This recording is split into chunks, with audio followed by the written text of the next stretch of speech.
Waghodia road પર ભૂંડના ત્રાસથી ભાજપના મહિલા કાઉન્સિલરે સભામાં રજૂઆત કરી હતી. રજૂઆત બાદ તંત્ર એક્શનમાં આવ્યું હતું.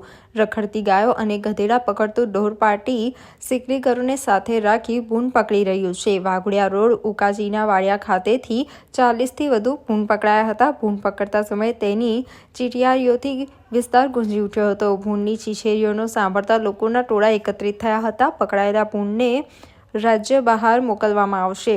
સિકલીગરોની સાથે રાજ્ય બહાર ભૂંડ છોડવા ઢોર પાર્ટીના કર્મચારીઓ સાથે પણ જશે. કોર્પોરેશનના ઇતિહાસમાં 21 વર્ષ બાદ ફરીથી ભૂંડ પકડવાની કામગીરી શરૂ થઈ છે.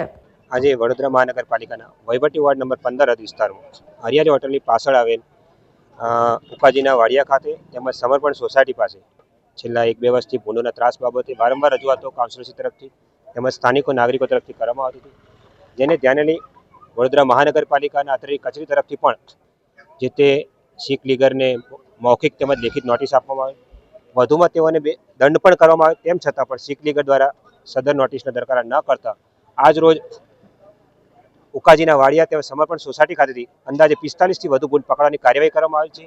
અને આ કામગીરીમાં વડોદરા મહાનગરપાલિકાની દબાણ શાખા, માર્કેટ શાખા તેમજ ઢોર પાર્ટીની ટીમને સાથે રાખી કામગીરી કરવામાં આવી છે. આ ભૂંડને વડોદરા જિલ્લાની બહાર તેમજ જરૂર જણાયથી ગુજરાત રાજ્યની બહાર પણ મૂકવાની કામગીરી કરવામાં આવશે.